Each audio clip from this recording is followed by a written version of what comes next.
Check, check. 1, 2, 4. Check. 1, 2, 4. It's leaking. Where's 3? Just joking. Okay. So, can I have the next slide? Okay. So I'm going to start my talk with a powerful quote by K.V. Ramchandra. It says that change cannot be given to you every time. You must bring the change. It's so powerful. I mean, it's like Gandhiji speaking about such kind of thing, or Nelson Mandela speaking about such kind of thing. But if I tell you K.V. Ramchandra is a bus conductor, this is the most annoying sentence you ever hear. Change cannot be given to you every time. You go, get your own change. Change in context. Right? Simple thing like made in India, made in China. You know, our generation thrived on that. Any jokes of made in China, no offense to China. But yeah, we made a lot of jokes about you guys. So made in China jokes, I'm sure, they do have made in India jokes also. But these mere words, change in context, can actually make you proud. And the context here was our Prime Minister telling our manufacturing industry that, you know what, start manufacturing everything in India. Manufacture here and we will have revolution. And that was Make in India. That made us proud. Not that we don't like to use Indian goods and Indian things. I'm talking about IOL first. So we love using Indian IOLs, Indian medicine, everything. But we also like those imported foreign goods still. But if you look at our Indian market, and especially FMCG market, FMCG is fast-moving consumer good. Out of first 10 places, 7 companies are from India. And the newest entrant, our Baba Ramdev, is second now. In a year, it's second now. So you can imagine, in a couple of years, he's going to dislodge Hindustan Unilever from top. And that's power of Make in India. So we all like these brands, and some of us like to hate some of these brands, but still they are there. And interestingly, if you look at one of the studies which claim that Indians are more brand conscious than actually US, French, Americans, Europeans, everybody. We are just next to China. I mean, shit, we just missed little by little. But if you look at the fine prints, we are brand conscious. It does not mean we buy branded stuff.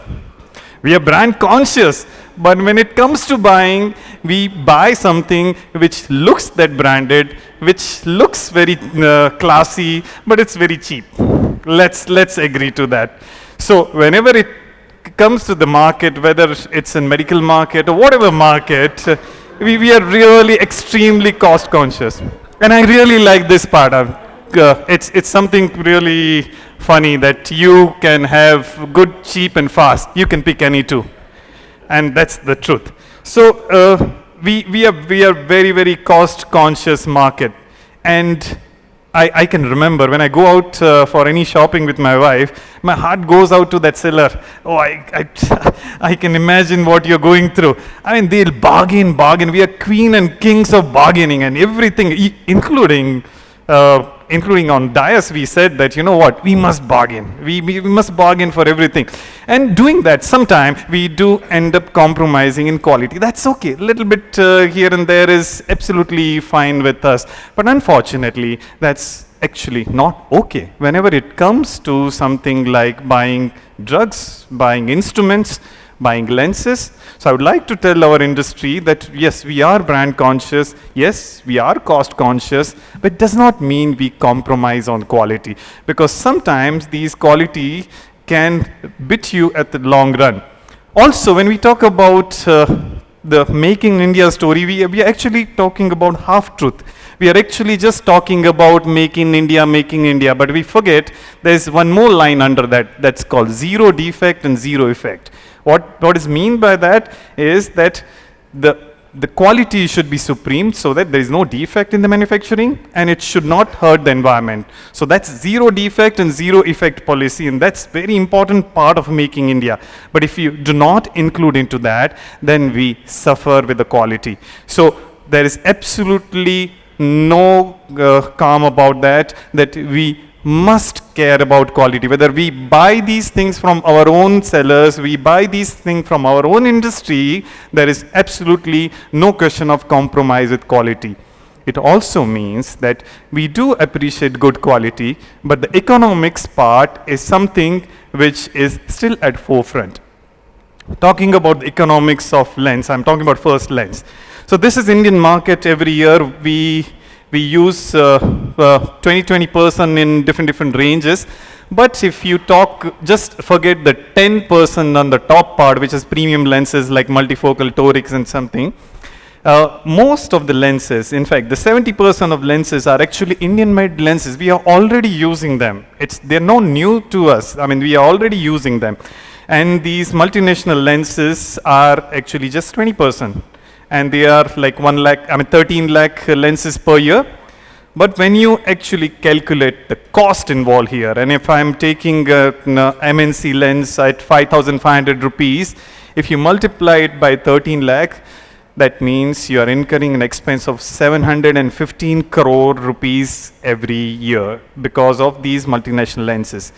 And same lenses of an Indian brand, if you replace it with one of these Indian brand, which would be hydrophobic acrylic, which would be MICS aspheric lens, and just replace them, which may cost us probably 1,500 rupees. I would still take a little bit higher on the side. The cost involved would be 195 crore rupees. That means it's a hypothetical loss of 520 crore rupees to Indian ophthalmology. That's a whooping amount. That's a huge amount of expense which we are paying for our love for imported stuff. But what does it mean to an individual person? Now I've divided this table into few things. One, the surgeons, a single practitioner who does 50 surgery a month. Somebody who is doing mid-level practice, 100 surgery a month. Somebody is doing really nice practice, 300 surgery a month. And institutional practice, 500 surgery a month. If you just convert to using those Indian-made lenses, which are good quality lenses, you end up saving from an institute 1.8 crore rupees per year. And for an individual small-time practitioner, you are actually saving almost 18 lakh rupees per year, which is definitely a significant amount for anybody. Similarly, whenever we talk about all such kind of things, we are actually talking about chasing somebody. We are actually talking about following somebody that, okay, let's make some lens which is already good and let's make as good quality. That's copying, and we actually are very good at it. I'm not saying in a bad manner. I'm saying in a good way that, yeah, we are very good at replicating things, but that does not mean you are a leader. You may have a big IT hub in Bangalore, but how many of them are standalone company who can actually deliver some good product? No, most of them would possibly do an outsourcing work, and something which you give us, we'll do it in a cheaper cost. Well, that's not something which is going to make you a leader. For you to be a leader, you have to innovate, and that's where the innovation comes into this picture. One of such example of innovation was quite some time back, Orolab, which collaborated with Indian Institute of Science in Bangalore, and they came up with a cheaper method of fluorine-coated PMMA lens. Though this was not new, but they didn't have the technology. But using our Indian Institute of Science, they could actually come up with a PMMA lens which was fluorine-coated. Hence, they were more biocompatible, especially for uveitis and children. And this was certainly a good innovation. Also, I would like to take up here time to take you through some David versus Goliath story. And one such story is the story of Vision ICL by Star, a Swiss company, and our IPCL by Care Group. So this is a typical David versus Goliath story. Now, as I told you that you can copy something, but then you won't be a leader. So what happened here was they went a step ahead and they gave those guys a rude shock by giving something which was a little different, and in fact it was actually better. So what they did, well, the power available was much better, so the range available was much more than the ICL for the IPCL. The sizes available were much bigger and much longer, customizable in the steps of 0.25. The loading of IPCL was simple, and which was something which we actually learned that was the most difficult part of ICL. Also, they made us customized lens which did not require any rotation. So there were no rotation chart which we used to get with our ICLs that rotate 20 degree, 30 degree, 25 degree this side. It was not required. We could just slip in the lens. Economics wise, they were much cheaper. We were saving money on all of them. And on top of that, they gave us something which was not existing. So this is something where like multifocal phakic intraocular lenses which were not existing in the kitty of Star. So this is something innovation where you made something new, you made something better than what was existing, and now you gave them competition that come fight with us. This is something which would certainly be a good thing. We keep on talking about these are new lenses or something. Well, mind you, there are 45,000 lenses already implanted across the world in less 5 to 6 years, more than 900 users in India and more than 1500 plus users across the world. It's just a question of time when somebody writes a big series and there would be publication also, but they do work. There's no point just discouraging that no Indian things, they do not work. So this was about possible customization, but the now world is changing from customization to personalization. I like to put my initial on my shirt. I like to make my shoes personalized for me. My medicine should be personalized. And so would my intraocular lenses would be personalized. And that's where again, same care group came up with, I do not have any financial disclosure here. So again, they came with something interesting product where they could manufacture a toric lens which had the amount of cylinder and exact axis for that particular patient. So you do not have to rotate the lens. You just had to slip in lens. So sphere, cylinder, amount of cylinder and axis, everything was manufactured for that particular patient.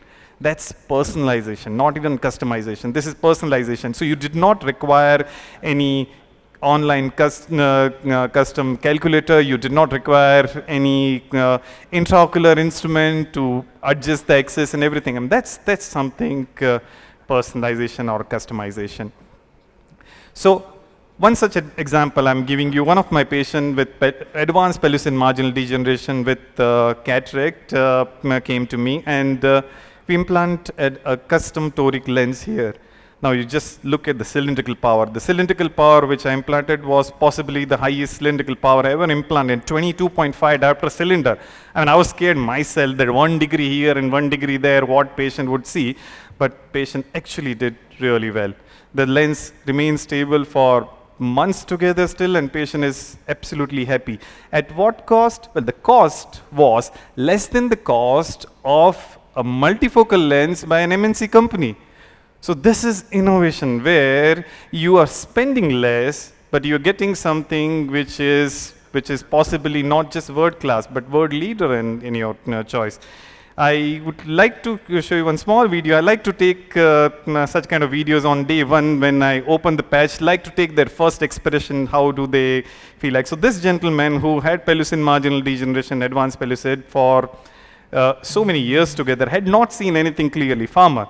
So, I mean, first time he is seeing this thing, and he started reading, and he could read unaided 20/30, 6/9, unaided on day one.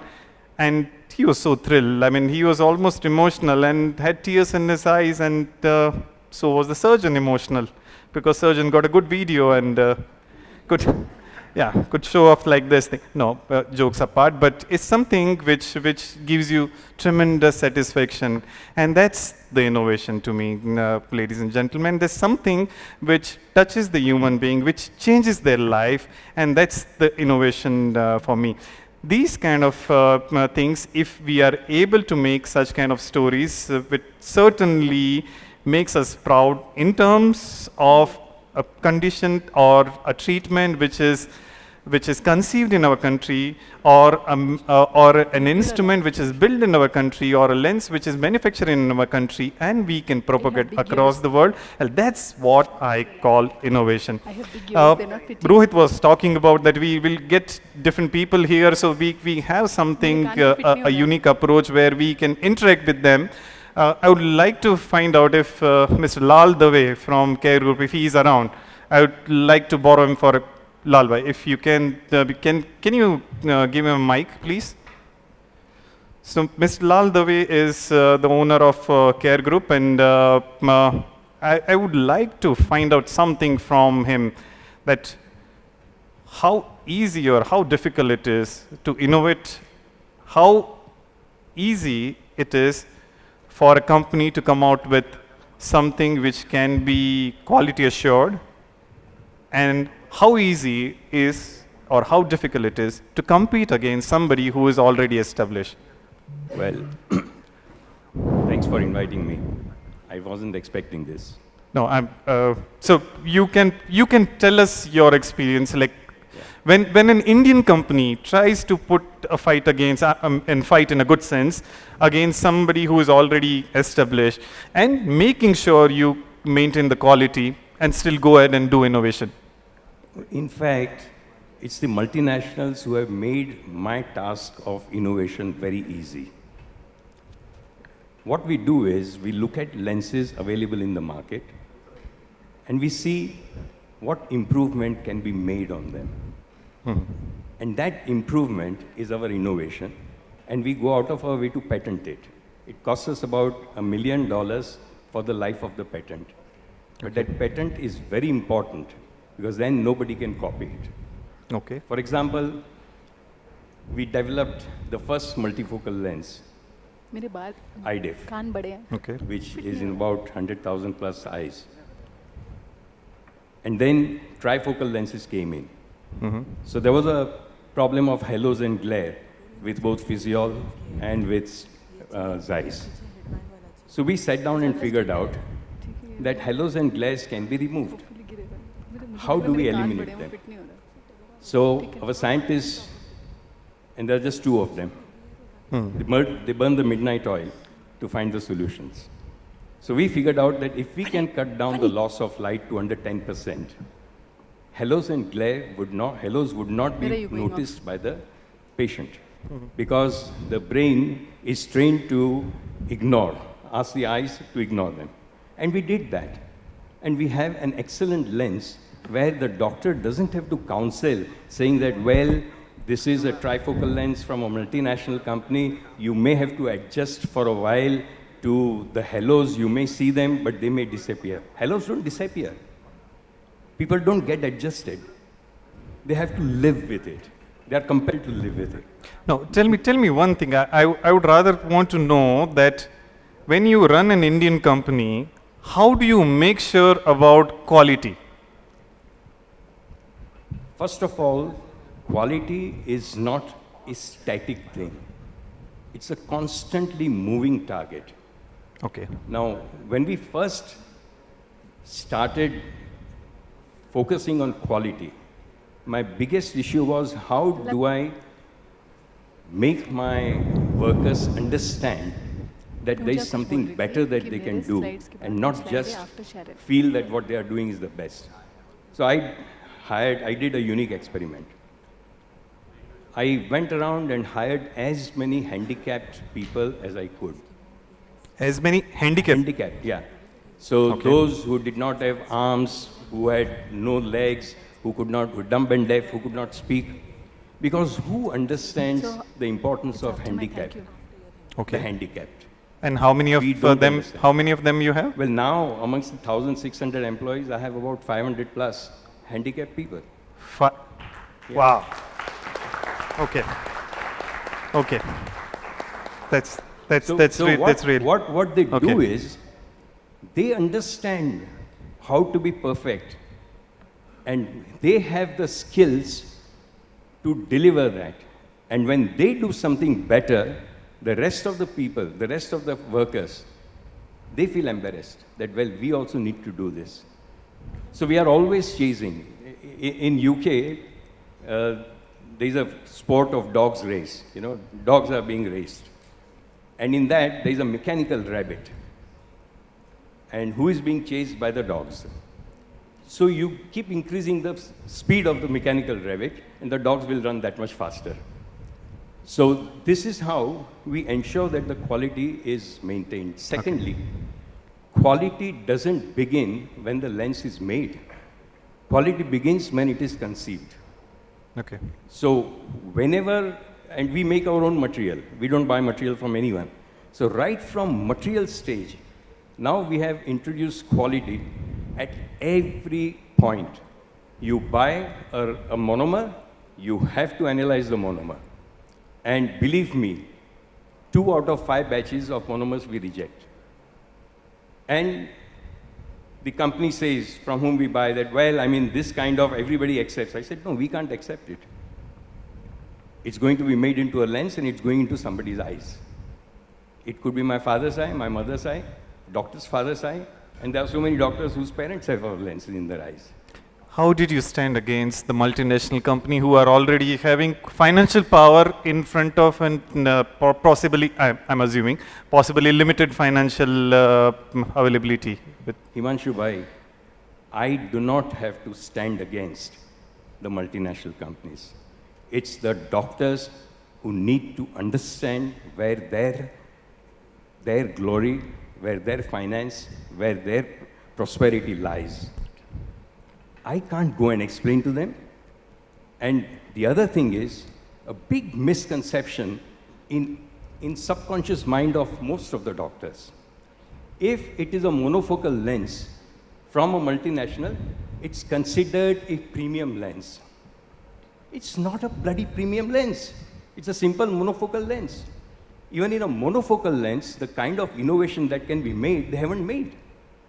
For example, we were the first people about 20 years back who introduced aspheric lenses in India. Nobody else had them. Everybody then started with aspheric lenses. But did anyone realize that what kind of asphericity you need? What we did was we measured from foot to 6.5 feet, and in a monofocal lens, we figured out that it was asphericity of 0.15, minus 0.15, is required for the patient after cataract to see his legs, to see the steps where he's landing. Okay. This is innovation. And we don't patent. Unfortunately, we didn't patent our aspheric lenses in the first stage. Otherwise, we could have been holding that patent. So these are the simple things. And the thing is, multinationals are like an elephant. It takes time for them to turn. We are like a Pekingese dog. We turn around immediately, and we rectify other people's errors immediately. Thank you. We realize that most problems with the hydrophobic lenses of all leading companies is sticking of the haptic, optics sticking to each other, each half sticking to the other. And the biggest culprit was the haptic. So we did away with the haptic. We have introduced a new lens where we made the haptics in such a way that we gave cutouts so that compression forces, when they occur, they do not transmit to the optic. And that's our innovation. That's patented. Great. There are Thank lots you. I can go through. Thank you. Thank you, Lalbhai. It was absolutely pleasure having you here. And ladies and gentlemen, for an Indian innovator, for an Indian entrepreneur, we are really proud of you. Thank you. Thank you. And I know hardly anything about lenses. It's my team. No, sure. I mean, I pulled you out because you're the boss. And we really are proud of you. Thank you. So same way, going by drugs, we have been using Indian drugs all out. I mean, that's not me. Okay, I'm just finishing. It's just a couple of slides. Okay. So terrible. So we have been using Indian drugs all out. All our drops and drugs, everything is Indian made. Indian pharmaceutical industry is number 3 in terms of number across the globe, and 14 in terms of revenue. Last year, we exported 81,000 crore worth of medicine in more than 200 countries. And our annual growth is 3 times the global growth of pharmaceutical industry. But you know what? We have to accept that we are actually generic manufacturing industry. We make something which has been given to us, and we manufacture bulk products. But if you talk about research and development and R&D spending, well, top 10 US pharma company, average R&D spending is 17%. And the lowest of them is J&J, which was last year, which was 61,000 crore, which is, 61,218 crore rupees I mean, and the Indian company, the topmost Indian company spent was 7.6% of their revenue, which amounts to 820 crore rupees. Now you certainly cannot compare this. You certainly cannot do basic good research with limited financial resources. With limited resources where we do not want to spend for basic research, well, you can't reap new products, and that's the problem with the pharmaceutical industry. I'm sure Orca will be talking about some new drugs and some new innovation what we were part of. So one such thing was Trehalose. Now Trehalose was a component of multiple plant and animal products, and which is available in the animal world as well as the plant world, and which was meant for reducing inflammation and increasing autophagy, and hence it was possibly one of the interesting anti-inflammatory products. We did some basic study in our laboratory, and we found that it was certainly working in cell lines. And after all these things, and after proving all these things, we actually approached the industry. One such industry, Micro Labs, was quite interested. And then we have industry-academia partnership. And there was the birth of Trehalose. So this medicine was actually conceived by, actually tested by our labs, and later on taken up by a pharmaceutical company. This is certainly the future where the research in pharma would be multi-parted, where industry, academia participation would bring research at fast pace, and research in multiple areas and new innovations would be made. So with this thing, I would like to tell that rather than criticizing our own products from country, let's try them out. Let's find out, give them some feedbacks, maybe give them a chance to improvise.